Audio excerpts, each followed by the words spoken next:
What would you do if your own brother stood in front of the entire family and claimed your grandfather's legacy as his own, knowing it was a lie? That's exactly what happened to me. 4 days after we buried Grandpa, we gathered again, this time for a housewarming party my brother Josh was throwing in Denver. New job, new girlfriend, new condo downtown with a rooftop view of the mountains. Josh liked big reveals, spotlights, center stage moments. He always had. I was sitting near the window holding a glass of sparkling cider and listening to Teresa, his girlfriend, talk about how stylish but masculine their new place was when I saw Josh raise his glass. "I'd like to make a toast," he announced, beaming. Everyone turned. Of course they did. His voice had that watch me edge. I already knew he'd planned this moment. To new beginnings, new homes, and... He paused dramatically, just enough to make people lean in. To Grandpa's memory. A respectful silence fell over the room. My chest tightened. Grandpa's death had been sudden, a stroke, no warning, no goodbye. And now we were pretending to celebrate something while he was barely cold in the ground. I raised my glass anyway, quietly, respectfully, honoring the man who had meant everything to me. But Josh wasn't done. Speaking of Grandpa, he set his drink on the coffee table. "I have an announcement." I froze. He reached into his pocket and pulled out an envelope creased and yellowing at the edges, as if it had been folded and unfolded too many times. Something about the way he looked at me before he spoke made my stomach twist. "Before he died," Josh said, voice rising, "Grandpa gave me this letter. He wanted me to have his vacation home, the cabin by the lake." The room gasped. There was a flurry of congratulatory murmurs. Teresa clapped. My parents beamed like they'd just watched their golden child get into Yale. My cousin Jenna gave me a sharp, confused look from across the room, because she knew. She knew how close Grandpa and I had been. That cabin wasn't just a family retreat to me. It was where I'd spent nearly every weekend for the past 3 years. Helping Grandpa replace the deck slats, restock the woodshed, and clean out the dock before the first snow. Josh had visited maybe twice in 5 years, and both times he left early because there was no Wi-Fi and nothing to do. But more importantly, Grandpa had given me something 3 weeks before he died. A small, worn cedar box. He looked me dead in the eye and said, "Don't open it, Jules. Not until the time is right." I hadn't opened it, not even once.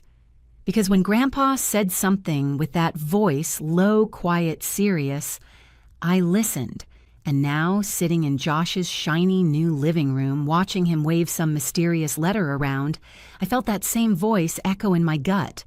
I stood up. "That's great," I said, smiling with effort. "Good for you, Josh."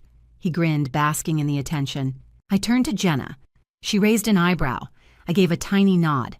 I needed to leave. I needed to know. So I faked a phone call, slipped down the hall, locked myself in the guest bathroom, and breathed. That letter. It didn't make sense. Grandpa's handwriting had gotten so shaky from arthritis in his final months, he could barely sign birthday cards.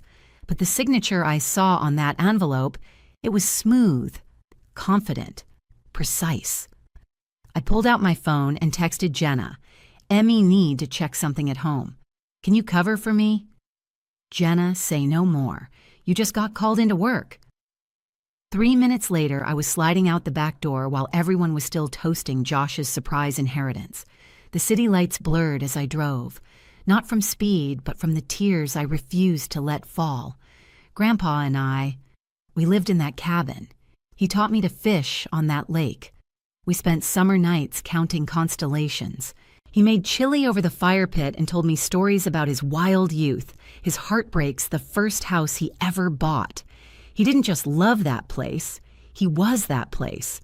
Josh announcing it as if it were some prize he'd just won at a raffle felt like desecration. When I got home, I didn't even take off my coat.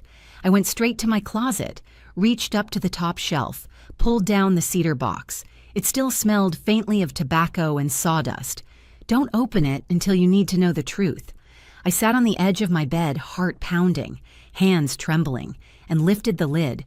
Inside was a sealed envelope with my name on it, several folded documents, A small brass key I recognized immediately. It opened Grandpa's antique roll-top desk at the cabin.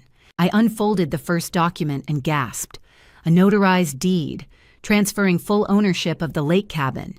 To me, dated 6 months ago. My breath caught in my throat. He'd already given it to me, officially, legally, before he died. The letter was next, the handwriting uneven, delicate, unmistakably Grandpa's. My dearest Jules. By the time you read this, I'll likely be gone. I've decided to give you the cabin while I'm still alive to avoid any complications. He went on to say how much he loved that place, how Josh never really cared for it except when it was convenient, how he'd filed everything with his lawyer, Harold Thompson. The cabin is legally yours already. This isn't part of my will or estate. I stared at those words. Josh lied. He fabricated a letter and told our entire family a story he knew wasn't true. My phone buzzed again. Josh Nice disappearing act. Don't worry, you can still visit the cabin, if you ask nicely. I stood up. No more pretending. No more silence. It was time to go back. Not with rage, not with drama, but with the truth. And the truth cuts deeper than any lie. The ride back to Josh's house felt longer than it should have. Each red light was a countdown to confrontation. I kept glancing at the passenger seat where Grandpa's cedar box sat like a loaded weapon. Not one I wanted to fire, but one I knew I might have to. I wasn't coming to blow up the party. Most guests would be gone by now anyway. That was the point. I texted Jenna as I parked 2 blocks away. Me. How many people still there? Jenna, just family now. Most left after dinner. You coming back? Perfect. I didn't need an audience. I needed clarity. And maybe, just maybe, a sliver of justice.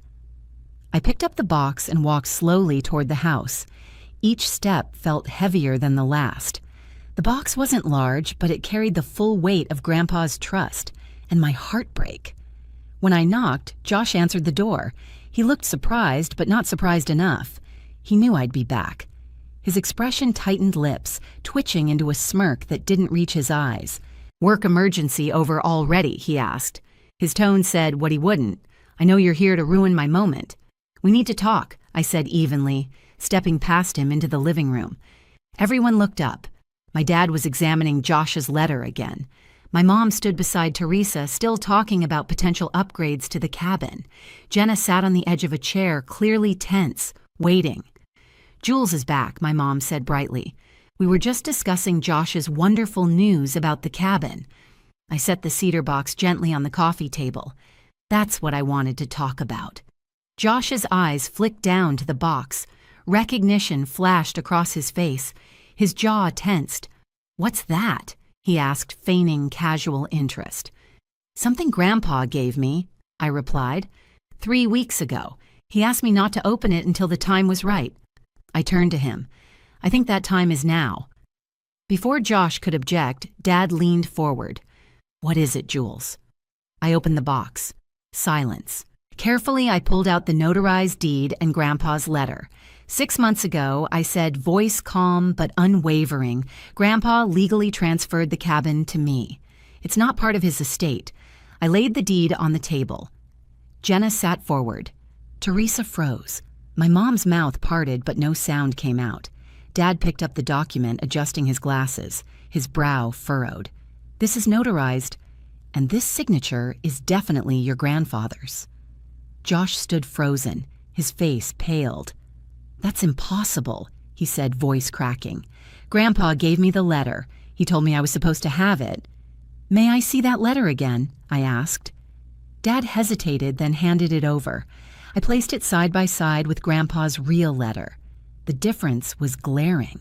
Josh's letter was written in a hand too smooth, too deliberate, lacking the characteristic wobble of Grandpa's arthritis.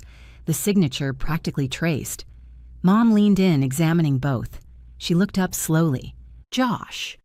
Her voice was hushed. Did you forge this? Josh didn't answer. The silence spoke for him. Teresa slowly stood. I think I should go, she murmured, grabbing her purse. Wait, Teresa, it's not what it looks like, Josh called after her, but the front door clicked closed behind her. Gone. The air in the room turned heavy. Dad was still studying the deed, flipping it over, confirming stamp seals' signatures. "I don't understand," he said, finally turning to Josh. "Why would you announce this without knowing it was real? The will hasn't even been read yet."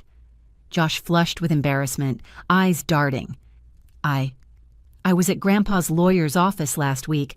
Thompson mentioned the cabin wasn't in the estate. I figured it meant Grandpa left it to me early. He wouldn't tell me more because of confidentiality, but I knew what it meant." He swallowed. I thought, if I just announced it first, maybe what Mom pressed. Josh's voice cracked. Maybe people would believe me for once. Maybe I could finally have something that mattered to Grandpa. His words hung in the air like smoke, thick, ugly, unspoken resentment rising to the surface. I stared at him. "Everything, Josh. What are you talking about?" "You were always his favorite," Josh snapped. "Always visiting him, always fixing things, always being the perfect grandchild. The rest of us barely got a look in." Dad cleared his throat, clearly uncomfortable. "Josh," he said, "forging a legal document is a serious offense. It wasn't about the law," Josh shouted. "It was about feeling like I mattered." He crumpled into a chair, fists clenched. The truth spilled out faster than he could stop it. "I saw the deed in Thompson's office. I figured it out. I made the letter that night. I didn't plan to use it, I swear. But then everyone was here celebrating the new house, and I wanted something bigger to announce." I looked at him, really looked. He wasn't just guilty. He was hollowed out by regret, and I remembered something. There was one thing I hadn't told anyone about, one more item in the box. I reached back in and pulled it out, a sealed envelope. Josh's name written in Grandpa's shaky scrawl. "He left something for you, too," I said softly. Josh's head lifted. "What I don't know. I wasn't supposed to open it." I handed it over. He stared at the envelope for a long moment before slowly tearing it open. He read silently, and then his shoulders slumped. His face shifted. Shock, then shame, then something else, something deeper. Regret. He knew Josh whispered. "What does it say?" Mom asked, moving closer. Josh hesitated, then handed it to her. "Read it," he said. "Everyone should hear it." She adjusted her glasses and began, "Dear Josh, if you're reading this, it means Jules has opened the cedar box, which means one of two things. Either I'm gone or something's happened that made her feel it was necessary. I've known you since the day you were born. I know your heart. You've always craved recognition. And I'm sorry if I didn't give it to you in the way you needed. But I also know you act on emotion. When you feel overlooked, you make impulsive decisions. The cabin belongs to Jules. She loved it the way I did. That's why I gave it to her. But you don't need the cabin, Josh. You need purpose. Enclosed is a check for $25,000. Use it to start something that makes your heart come alive. This isn't about fairness, it's about paths. Jules will keep the door open for you, but your journey, that's yours to build. With love and hope, Grandpa." When she finished, no one said a word. Josh clutched the check in his hand, his fingers trembling. "He saw right through me," he whispered. Dad nodded slowly. "Your grandfather was a perceptive man." Josh looked at me, really. Looked at me maybe for the first time in years. "I'm sorry, Jules," he said. "I had no right. I wasn't ready to forgive." But I nodded. Because sometimes that's where healing begins. Josh's words echoed through the room like a confession no one was ready for. "You were always Grandpa's favorite." His voice wasn't angry anymore. It was tired, scraped raw, and somehow that hurt more than if he'd shouted it. Dad exhaled slowly and sat down beside him. Mom hovered still, holding the letter, her face a blend of concern and disappointment. Jenna didn't say anything, but she met my eyes from across the room. Her look said it all. "You okay? Was I didn't know?" Because for the first time, I saw Josh not as the self-absorbed showboat he'd always been, but as a brother who had been silently drowning in a sea of comparison and resentment. "You always got everything," Josh repeated, staring at the carpet. Time with Grandpa, his attention, his stories, his trust. I blinked. "You had those things too, Josh. You just didn't want them until you thought they were slipping away. He looked up at me, eyes glassy. You don't get it. By the time I realized what I was missing, it was too late. You had the bond, the traditions, the porch swing talks. I was just background. My father cleared his throat, visibly struggling to maintain composure. Josh, we all feel left out sometimes, but lying to the people who love you, it only makes it worse. Josh let out a bitter laugh. Love Mom couldn't wait to talk about cabin renovations, like it was hers. Mom opened her mouth, then shut it. Her face flushed with shame. I reached back into the cedar box. There's something else, I said quietly. They all turned toward me again. I pulled out a small photo album, worn leather corners bent. The kind of thing you kept in a drawer, not on a shelf. This was in Grandpa's desk. I didn't know he had it until I went to the cabin a few weeks ago. I opened it slowly.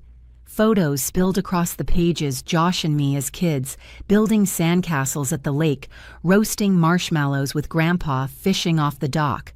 In one, Josh was grinning with his front teeth missing, holding up a frog like it was a prize. Josh moved closer. His eyes darted across the pages.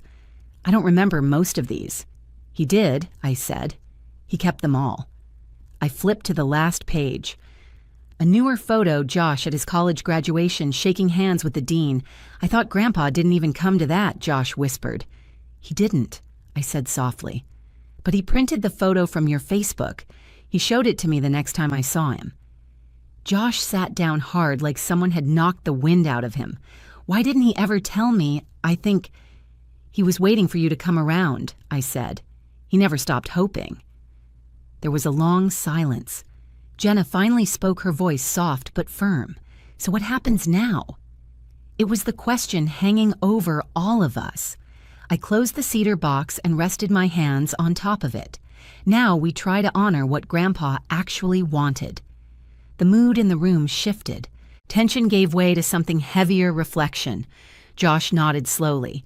He left this for both of us, didn't he? In his way, yes, I said. The cabin, the letter, the check. He knew what we needed, not what we wanted. A few minutes later, the gathering broke up. Mom and Dad left together, quiet, thoughtful. They paused at the door, giving me long glances like they weren't quite sure how to apologize for the blind spot they'd nurtured all these years. Jenna hugged me tight. "Call me tomorrow," she whispered. "I mean it." And then, it was just me and Josh. His party had ended in a thunderclap of truth.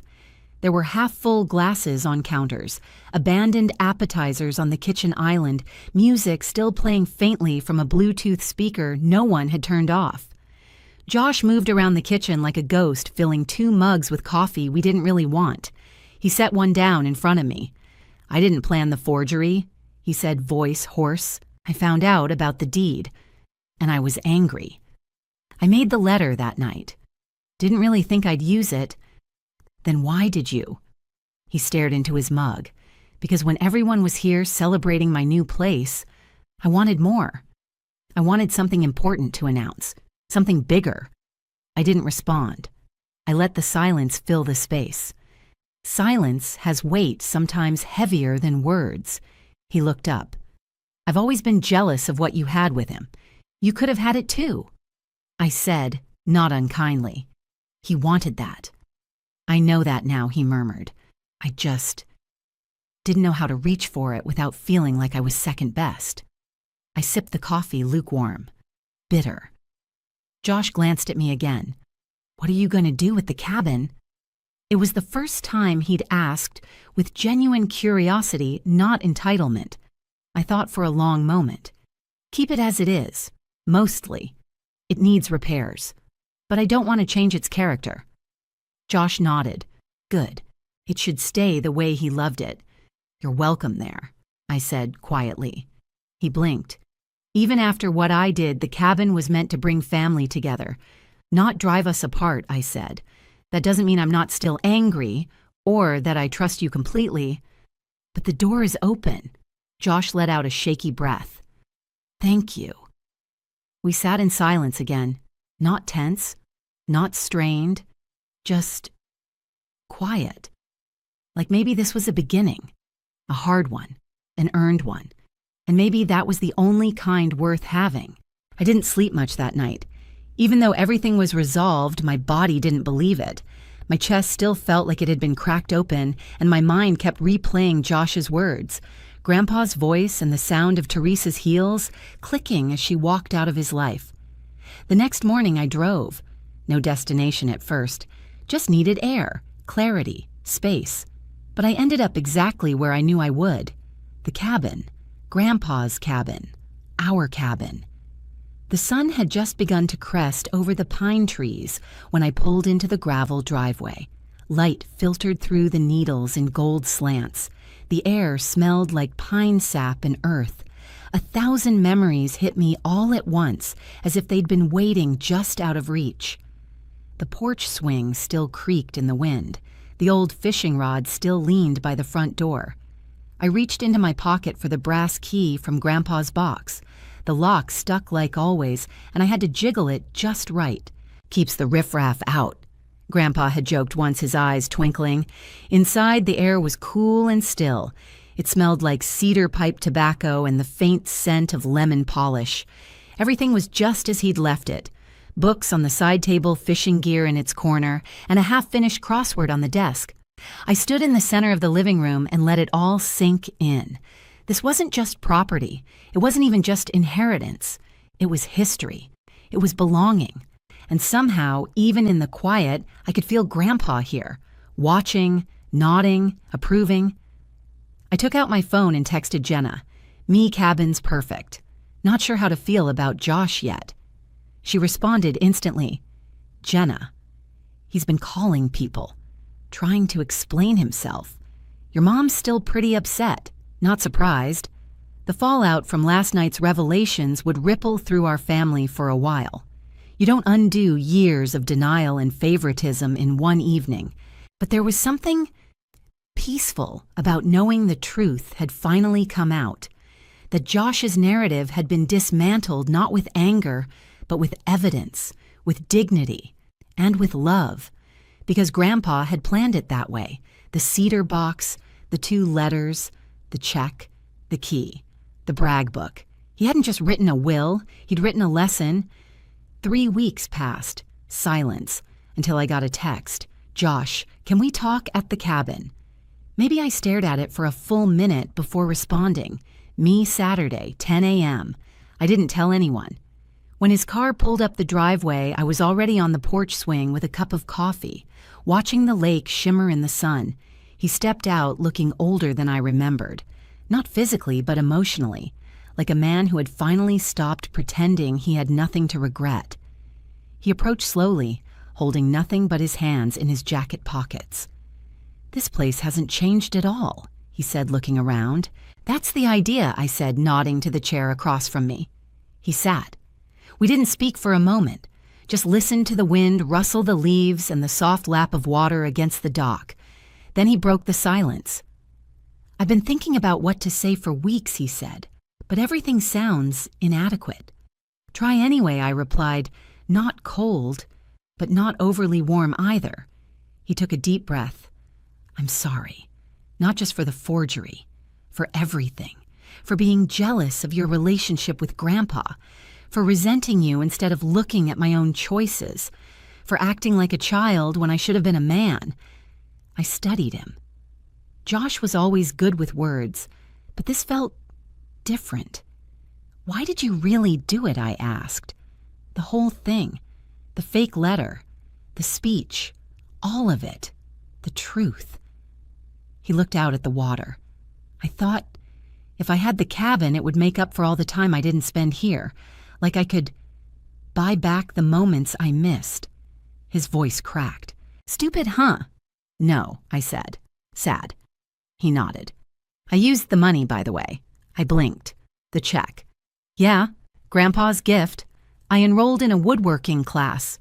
I blinked again, surprised. Seriously? He gave a sheepish laugh.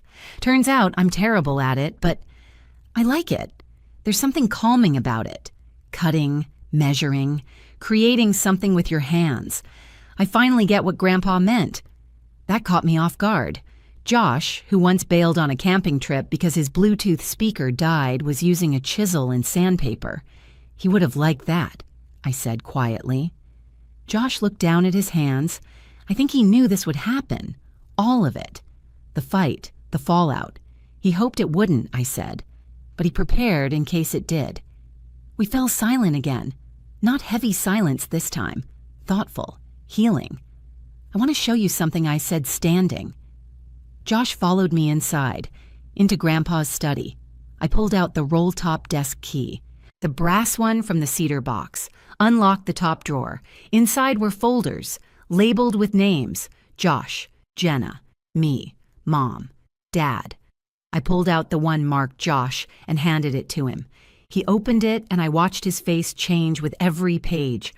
Photos of his high school debate team, newspaper clippings of his college graduation, a screenshot of his promotion announcement last year. You kept thinking Grandpa didn't notice you, I said. You were wrong. Josh wiped his eyes. He really was proud of me. Yeah, I said. He just showed it differently. He stared at the folder. I really messed up. Yes, I said. But Grandpa believed in second chances, and so do I. I pulled out a calendar from my tote bag. I've marked weekends I'll be here, for repairs, projects. I could use an extra set of hands. His mouth twitched. Even clumsy woodworking hands, especially those.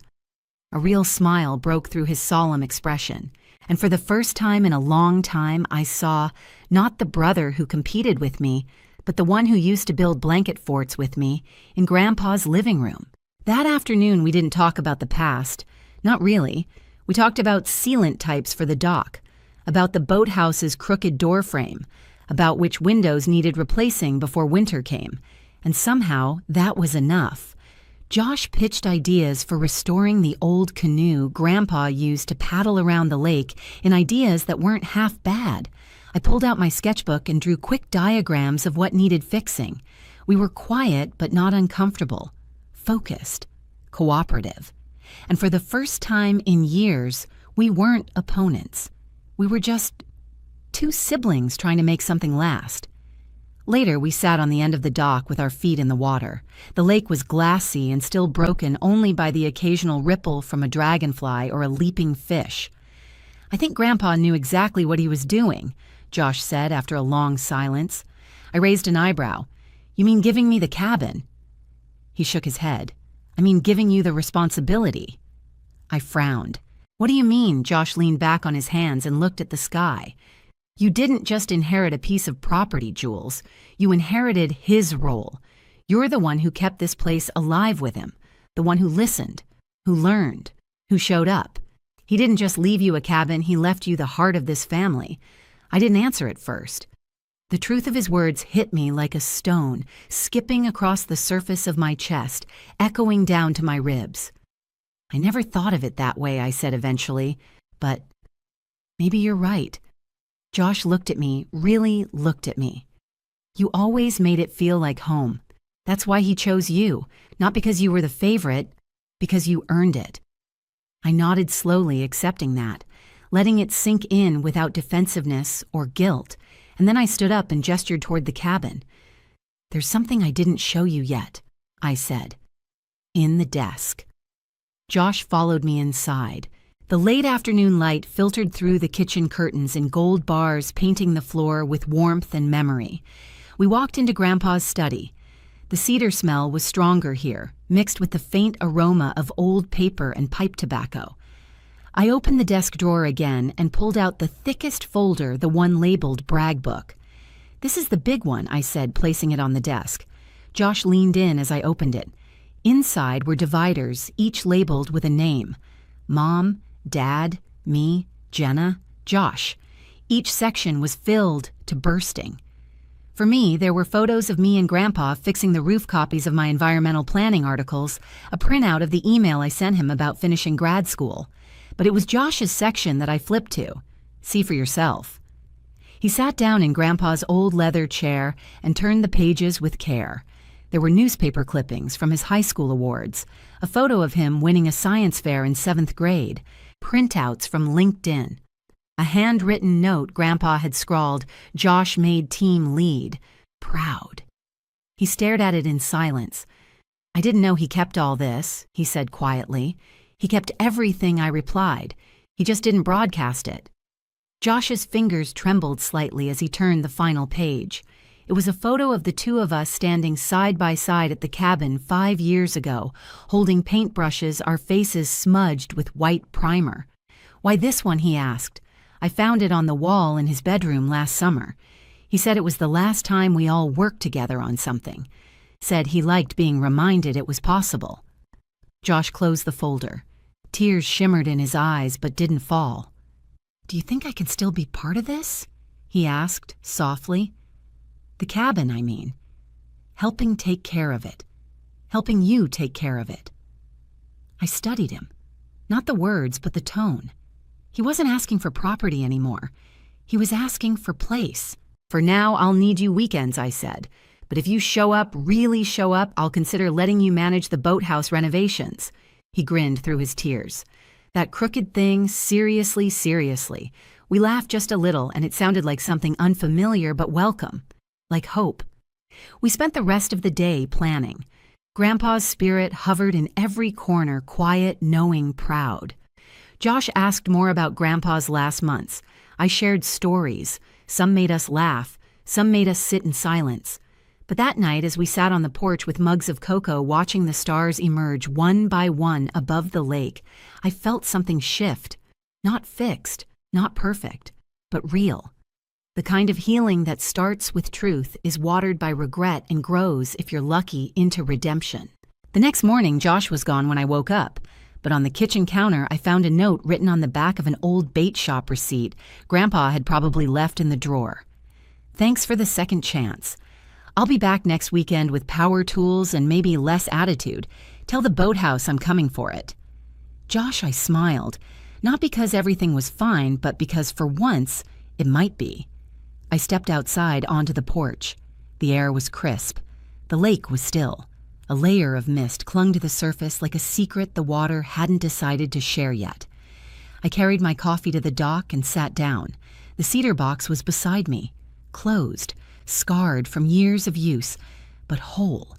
Inside were the pieces of everything Grandpa had left behind, documents, letters, the photo album, the brag book folder I hadn't put away yet. And yet those weren't the most valuable things. The real inheritance. It was this place, this stillness, this history, and the quiet kind of strength that doesn't demand attention but endures anyway. I stared across the lake and whispered, "I'll take good care of it, Grandpa. I promise." For a long while, I just sat there, listening, thinking, feeling, not just about what had happened, but what it all meant. Josh had tried to take something that didn't belong to him, but he wasn't just trying to steal a property. He was trying to fill a void. And honestly, I understood that. We all crave belonging, legacy, proof that someone somewhere saw us and said, "Yes, you matter." But Grandpa had given both of us that in different ways. He gave me the cabin because I showed up weekend after weekend, not out of duty, but love. And he gave Josh something else a chance to reset his path, to stop chasing approval and start chasing purpose. Not everyone gets that, and Josh nearly didn't. But he had something rare, something fragile, a sibling who was tired of competing and ready to build something better. That afternoon, I went back inside and opened the desk one more time. I pulled out a clean notebook Grandpa had tucked beside his old binoculars. Inside the front cover, in his shaky handwriting, he'd scribbled, "Start fresh, keep track, stay curious." I wrote the date. Then, week 1. Boathouse repairs. Josh offered to help, no guarantees on his measuring skills. I smiled and closed the book. It was the beginning of something new, not just for me, for us. The cabin would never be the same without Grandpa. But maybe that was okay, because now it was mine to protect, to preserve, to open up again on my terms. A few weeks later, Josh showed up with 2 toolboxes, a sheepish grin, and a bag of gas station donuts. We spent the day tearing out old boards from the boathouse deck. He cursed. I laughed. He measured wrong. I rolled my eyes, but he kept showing up, weekend after weekend. And one afternoon, as we painted the porch steps, he turned to me and said, "I used to think you winning meant I had to lose. But Grandpa was right. We were always meant to build different things." I nodded. "And you finally brought the right tools." He grinned. "Only took 30 years. We laughed. The sun dipped behind the trees. The lake turned gold. And for the first time since Grandpa died, I didn't feel like something had been taken. I felt like something had begun, not a return to what was, but a step into what could be. And maybe that was the real legacy. Have you ever been underestimated by family or had to defend what was already yours? Share your story in the comments. Let's talk about healing legacy and what it really means to win. Subscribe and join us for more family betrayal dramas every week. You never know who might be watching and who's finally ready to understand.